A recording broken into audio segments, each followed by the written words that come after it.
నియోజకవర్గంలో గెలుపు అవకాశాలు ఎవరికి? అంబేద్కర్ కోనసీమ జిల్లా ప్రజలు ఎవరిని ఎన్నుకోబోతున్నారు? రాపాక వర్సెస్ హరీష్ గా మారిన పోటీలో ఎవరు పై చేయి సాధించే అవకాశాలున్నాయి? అమలాపురం పార్లమెంట్ నియోజకవర్గ ప్రజలు ఏం చర్చించుకుంటున్నారు? అక్కడ ఎవరు గెలవబోతున్నారు?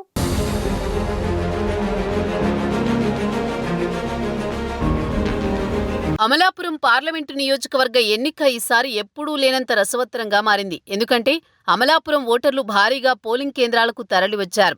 83.84% పోలింగ్ నమోదు కావడంతో ఫలితాలపై అందరిలోనూ ఆసక్తి పెరిగింది. వైసీపీ నుంచి రాపాక వరప్రసాద్, విపక్ష కూటమి నుంచి టీడీపీ నేత హరీష్ మాథూర్ పోటీ పడ్డారు. 2019లో అమలాపురం నుంచి వైసీపీ ఎంపీగా 4,85,313 ఓట్లతో చింతా అనురాధ గెలిచారు. గట్టి పోటీ ఇచ్చిన హరీష్ మాథూర్ 4,45,347 ఓట్లతో రెండో స్థానంలో నిలిచారు. ఆ ఎన్నికల్లో జనసేనకు 2,54,848 ఓట్లు పడ్డాయి. టీడీపీ, జనసేన విడిగా పోటీ చేయడం 2019లో వైసీపీకి ప్లస్ అయింది.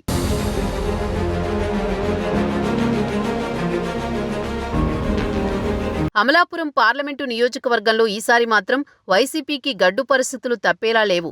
టీడీపీ, జనసేన, బీజేపీ జత కట్టడంతో అమలాపురం పార్లమెంటు స్థానంలో కూటమికి అనుకూల వాతావరణం ఉందని విశ్లేషకులు చెబుతున్నారు. దానికి తోడు అమలాపురం పార్లమెంటు స్థానం నుంచి పోటీ ఇష్టం లేకపోయినా రాపాకని వైసీపీ నాయకత్వం బలవంతంగా దించింది.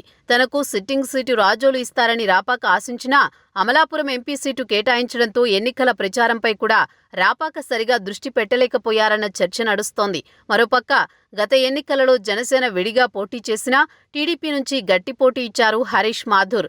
ఇప్పుడు జనసేన మద్దతిస్తుండటంతో హరీష్ గెలుపు ఈజీ అంటున్నారు విశ్లేషకులు. అందులోనూ హరీష్ దివంగత నేత బాలయోగి కుమారుడు, సౌమ్యుడు, మంచివాడనే పేరు ఉండడంతో హరీష్కి ప్లస్ అవుతుందని, అదే ఆయన్ని గెలిపిస్తుందని అంచనా వేస్తున్నారు కోనసీమ ప్రజలు.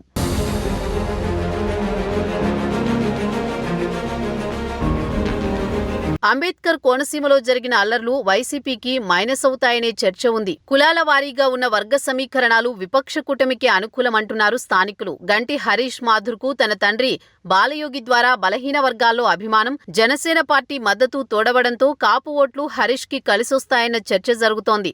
దానికి తోడు తనను గెలిపిస్తే కొబ్బరి రైతులను ఆదుకోవడంతో పాటు అమలాపురానికి రైల్వే లైన్ తీసుకొస్తానని హరీష్ మాథూర్ హామీకి ప్రజలు ఫిదా అయ్యారన్న చర్చ ఉంది. ఇక తీర ప్రాంతంలో మత్స్యకారులను ఆదుకుంటానని, అన్ని వర్గాలకు సమన్యాయం చేస్తానండంతో